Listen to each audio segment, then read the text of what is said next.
بسم اللہ الرحمن الرحیم الحمد للہ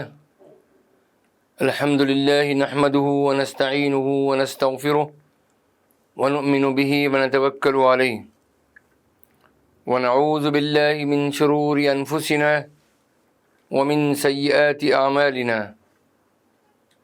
من يهده الله فلا مضل له ومن يضلله فلا هادي له ونشهد أن لا إله إلا الله وحده لا شريك له ونشهد أن سيدنا ونبينا وحبيبنا ومولانا محمدا عبده ورسوله صلى الله تعالى عليه وعلى آله وأصحابه وأزواجه وذرياته وجميع أهل بيته وبارك وسلم تسليما كثيرا كثيرا. أما بعد فأعوذ بالله من الشيطان الرجيم. بسم الله الرحمن الرحيم. رب زدني علما وألحقني بالصالحين. رب اشرح لي صدري ويسر لي أمري واحلل عقدة من لساني يفقه قولي. صدق الله العظيم. اللهم إني أسألك بأنك أنت الله لا إله إلا أنت الأحد الصمد الذي لم يلد ولم يولد ولم يكن له كفوا أحد. بزرگان محترم، برادران عزیز، سلسلے کے مخلصین اور ہماری قابل احترام مائیں، بہنیں اور عزیز بچیاں، حضرت شیخ عبد القادر جیلانی امام طریقہ قادریہ رحمۃ اللہ علیہ، ان کی مجالس وعظ کا ذکر خیر جاری ہے، اور یہ اس کی 69ویں قسط ہے. میرے عزیزوں اور دوستو، ہم اس مجلس وعظ کا تذکرہ شروع کرنے سے قبل ہم آپ کے سامنے پیش کرتے ہیں اس حدیث مبارکہ کو جس میں کہ صبر کی تلقین کی گئی ہے، اور صبر کو ایک عظیم نعمت بتایا گیا، اور جس سے یہ بات ثابت ہوتی ہے کہ صبر عمدہ اخلاق کی بنیاد ہے. عن ابی سعید الخدری رضی اللہ تعالی عنہ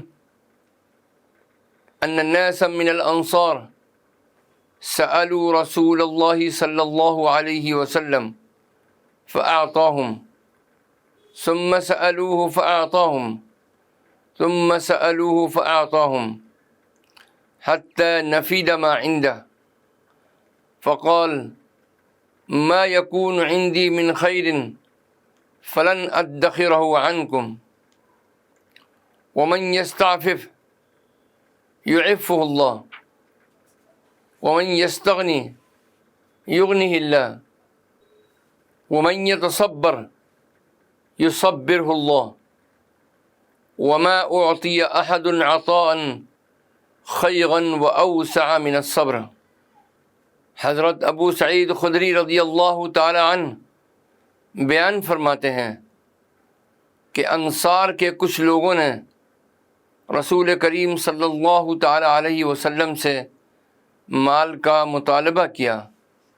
آپ صلی اللہ علیہ وسلم نے ان کو دے دیا. انہوں نے پھر مال طلب کیا تو آپ صلی اللہ علیہ وسلم نے پھر دیا.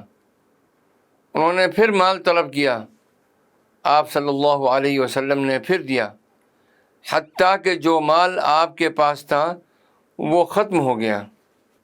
اس کے بعد رسول اکرم صلی اللہ تعالی علیہ وسلم نے فرمایا، میرے پاس جو بھی مال ہو اس کو میں تم سے روک کر نہیں رکھتا. جو شخص لوگوں سے مانگنے سے بچے اللہ تعالیٰ اس کو بچا دیتے ہیں. اور جو بے پرواہی اختیار کرے اللہ تعالیٰ اس کو بے پرواہ کر دیتے ہیں، اور جو اپنے اندر صبر پیدا کرنے کی کوشش کرتا ہے اللہ سبحانہ و تعالیٰ اسے صبر کی توفیق عطا فرما دیتے ہیں۔ اور صبر سے بہتر اور بڑھ کر کوئی چیز نہیں جو کسی کو دی گئی ہو۔ میرے عزیزوں اور دوستوں، صبر ہر اچھے اخلاق کی بنیاد ہے، اور برے اخلاق سے بچنے اور اللہ تعالیٰ کی رضا اور ثواب حاصل کرنے کے لیے نفس کو خواہشات سے دور رکھنے کا نام ہے۔ دوسرے الفاظ میں یوں سمجھیے کہ اللہ تعالیٰ کی اطاعت کرنا، نافرمانی سے بچنا اور تکلیف اور مصیبت کو تقدیر سمجھتے ہوئے راضی ہو جانا صبر ہے۔ اللہ تعالیٰ نے صبر کا حکم ارشاد فرمایا ہے اور صبر کرنے والوں کی تعریف کی ہے۔ قرآن مجید کی 20 آیات میں ان کے بلند درجات کی وضاحت فرمائی ہے، اور خبر دی ہے کہ انہیں بے حساب اجر سے مالا مال کیا جائے گا۔ اس لیے انسان کو ایسا اخلاق اپنانا چاہیے جس سے اطاعت کی مشقت کم ہو جائے اور خواہشات نفس کو چھوڑنا آسان ہو جائے۔ اس اخلاق کا نام صبر ہے۔ اب ہم آغاز کرتے ہیں 56ویں مجلس کا، جو کہ منعقد ہوئی 19 رمضان المبارک 545 ہجری بروز اتوار بوقت صبح بمقام خانقاہ شریف۔ حضرت شیخ عبد القادر جیلانی رحمۃ اللہ علیہ ارشاد فرماتے ہیں، تجھ پر افسوس، تجھ میں دنیا کی محبت اور تکبر دونوں جمع ہیں۔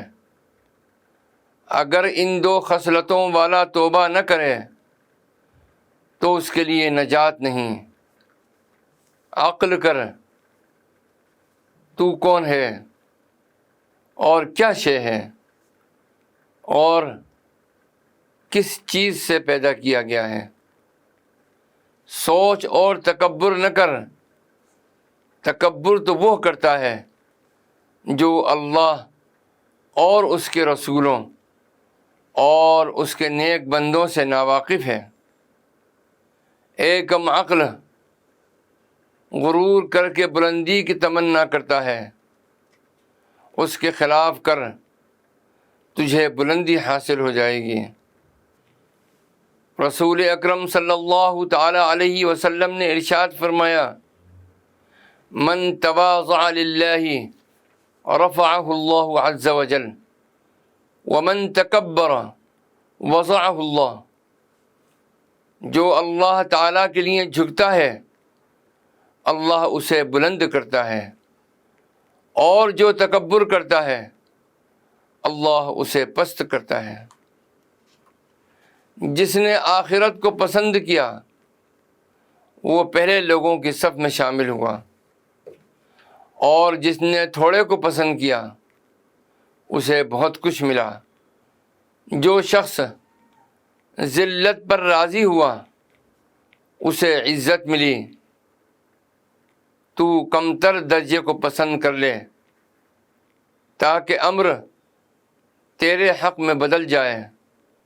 جو تقدیر کے آگے جھکا اور اس پر راضی ہوا اللہ اسے بلند کرتا ہے۔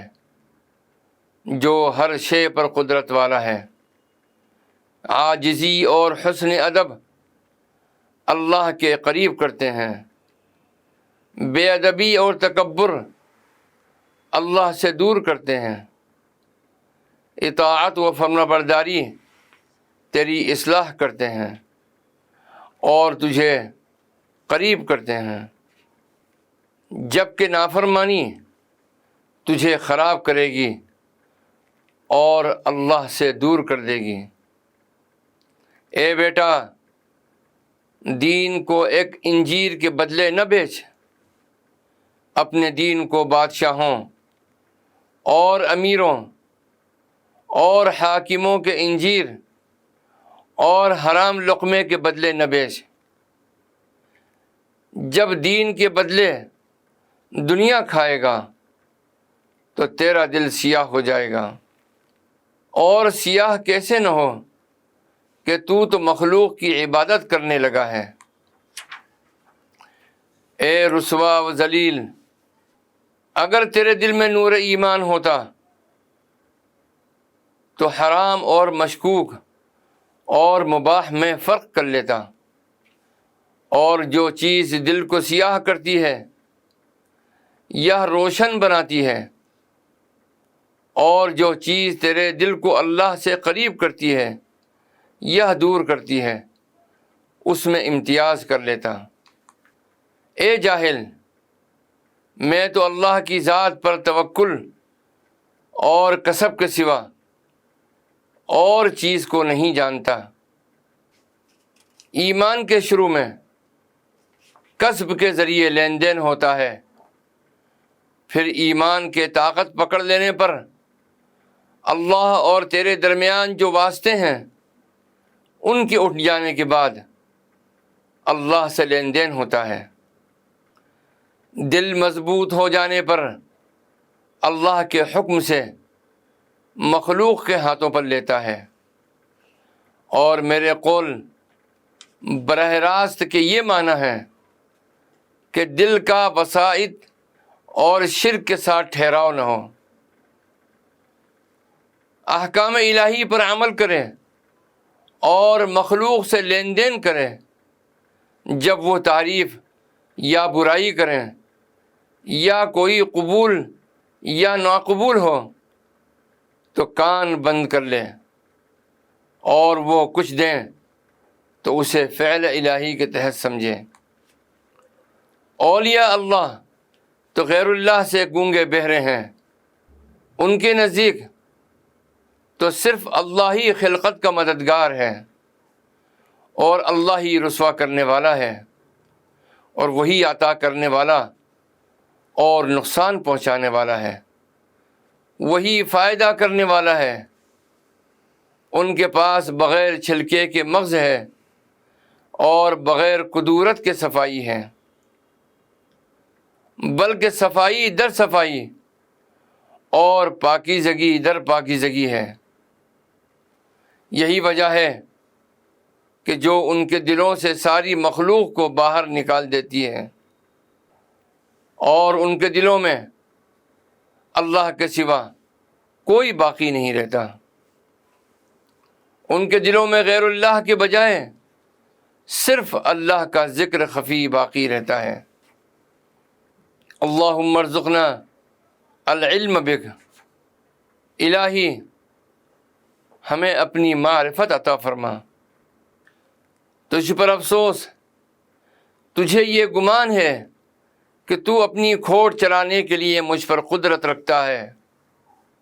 اے منافق، اگر مجھے شریعت کا حکم نہ ہوتا تو میں تیری طرف توجہ کرتا اور تجھے رسوا کر دیتا۔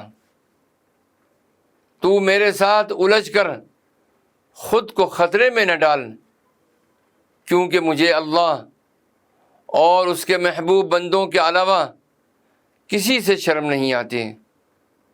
جب کوئی خاص بندہ اللہ کو پہچان لیتا ہے تو ساری مخلوق اس کے دل سے گر جاتی ہے، اور سب اس سے یوں جھڑ جاتے ہیں جیسے موسم خزاں میں درختوں سے خشک پتے جھڑ جاتے ہیں۔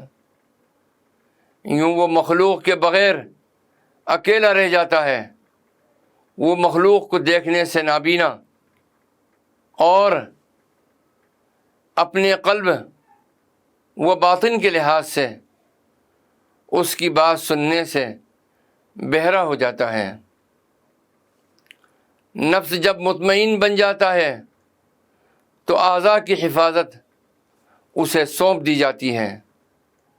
اس کے بعد دل اللہ کی طرف سفر کر جاتا ہے، اور جو کچھ اللہ کے پاس ہے اس کی تمنا کرتا ہے۔ چنانچہ دنیا اس کے پاس آتی ہے اور نفس کی خادمہ بن کر اس کی حاجتوں کی تکمیل کرتی ہے۔ جو اللہ کے طالب ہیں ان کے ساتھ اللہ کا یہی برتاؤ ہوتا ہے۔ اپنے نصیب کا لکھا حاصل کرنے کے وقت بال بکھرے ہوئے بد شکل بڑھیا کی شکل میں دنیا اس کے پاس آتی ہے اور انہیں ان کا پورا حصہ دے جاتی ہے، اور دنیا ان کی خادمہ و لونڈی بن جاتی ہے۔ اولیاء اللہ دنیا سے اپنے نصیب کا لکھا لیتے رہتے ہیں اور اس کی طرف ذرا دھیان نہیں دیتے۔ حضرت شیخ عبد القادر جیلانی رحمۃ اللہ علیہ آگے چل کر ارشاد فرماتے ہیں کہ اے بیٹا، تو اپنے دل کو اللہ کے لیے خالی کر لے اور اپنے اعضاء اور نفس کو کنبے کے لیے محنت و مشقت میں ڈال دے۔ اللہ کے حکم کے مطابق چل اور ان کے فعل سے ان کے لیے کمائی کر۔ اللہ کے سامنے سوال کرنا چھوڑ دینا، صبر و رضا کے ساتھ خاموش رہنا دعا و سوال کرنے اور گڑ گڑانے سے بہتر ہے۔ اس کے علم میں اپنا علم محو کر دے، اس کی تدبیر میں اپنی تدبیر چھوڑ دے، اس کے ارادے کے ساتھ اپنا ارادہ ترک کر دے، اس کی قضا اور قدر کے آنے پر اپنی عقل کو الگ کر دے۔ اللہ کو اگر تو اپنا رب اور مددگار اور سلامتی دینے والا سمجھتا ہے تو اس کے ساتھ اس طرح برتاؤ رکھ جیسا کہ میں نے بیان کیا۔ اگر تجھے اس تک پہنچنا ہے تو اس کے سامنے خاموشی اختیار کر۔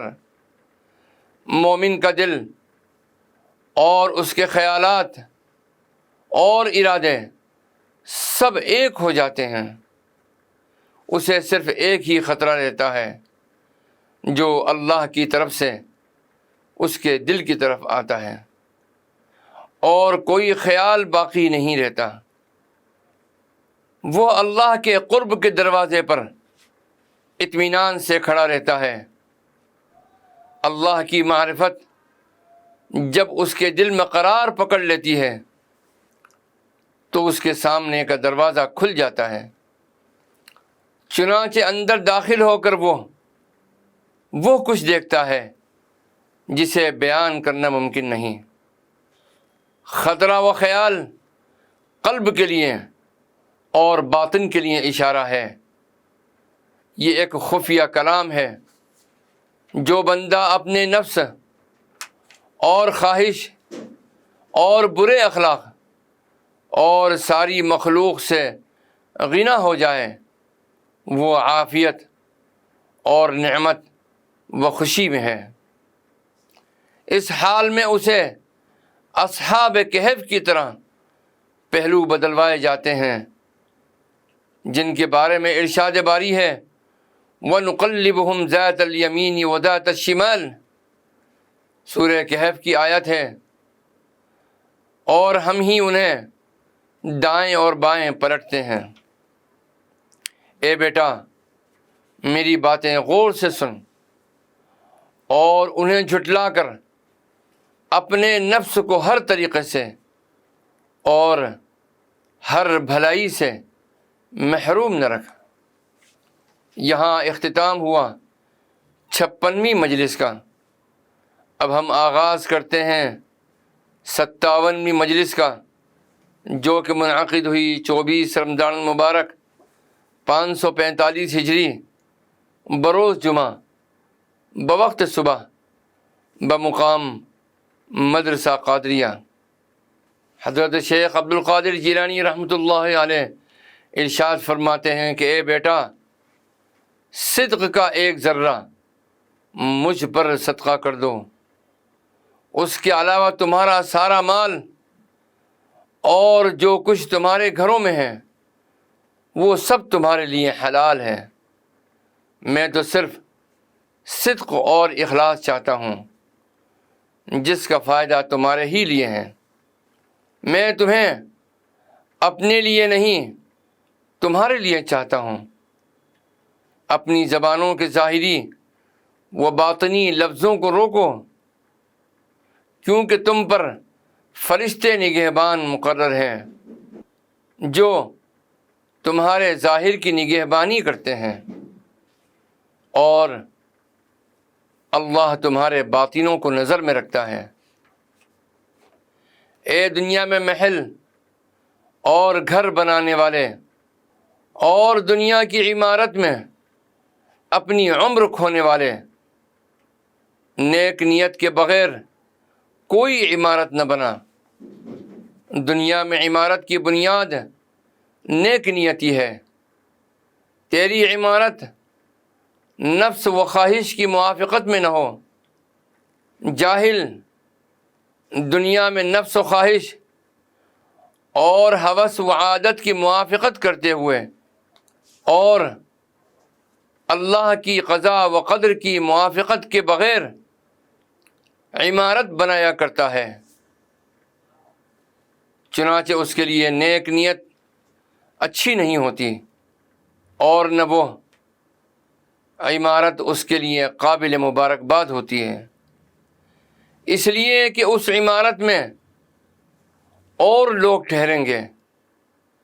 قیامت کے دن اسے کہا جائے گا، تو نے اسے کیوں بنایا، کہاں سے خرچ کیا اور کیوں خرچ کیا؟ ہر ایک چیز کا حساب لیا جائے گا۔ اللہ کے بندے اللہ کی رضا اور موافقت طلب کر، اپنے مقسوم پر قناعت کر، جو تیرے نصیب میں نہیں اس کی طلب نہ کر۔ رسول اکرم صلی اللہ تعالی علیہ وسلم نے ارشاد فرمایا، اشد عقوبات اللہ عز وجل لعبدہ فی الدنیا طلبہ ما لم یقسم لہ۔ دنیا میں بندے کے لیے اللہ تعالیٰ کا سخت ترین عذاب یہ ہے کہ وہ شے طلب کرے جو اس کے نصیب میں نہیں ہے۔ تو میرے پاس اس حال میں آتا ہے کہ تو میرے ساتھ اچھا گمان نہیں رکھتا، لہٰذا میری باتوں سے تجھے کیا فلاح مل سکے گی؟ تجھ پر افسوس، تو ایمان والا ہونے کا دعویٰ رکھتا ہے جبکہ تجھے اللہ اور اس کے نیک بندوں پر اعتراض ہے، اس لیے تیرا یہ دعویٰ جھوٹا ہے۔ اسلام تو استسلام سے نکلا ہے، جس کے معنی ہے سپرد کرنا، اللہ کی قضا اور قدر کو تسلیم کرنا، اللہ کے افعال پر راضی رہنا، کتاب الہی قرآن اور سنت رسول اللہ صلی اللہ علیہ وسلم کی حفاظت کرنا۔ یہ سب کرنے سے تیرا اسلام صحیح ہوگا۔ لمبی امید شامت اعمال ہے، یہی تجھے اللہ کی مخالفت پر اکساتی ہے اور گناہوں میں ڈالتی ہے۔ آرزو کو گھٹائے گا تو بھلائی کو پائے گا، چنانچہ اگر تو نجات چاہے تو یہ بات پلے سے باندھ لے، جو چیز تقدیر سے آئے اس کے ہاتھ سے لے لے، شرع کی موافقت کرتے ہوئے اس پر راضی ہو جا۔ اس رضامندی میں نہ نفس اور نہ خواہش نہ عادت اور نہ شیطان کا کچھ دخل ہو، ان سب پر اللہ کی مدد شامل حال ہوتی ہے۔ یہ نہیں کہ یہ سب ہر طرح سے فناہی ہو گئے۔ انبیاء علیہم الصلاۃ والسلام کے جانے کے بعد ہم میں سے کوئی بھی معصوم نہیں۔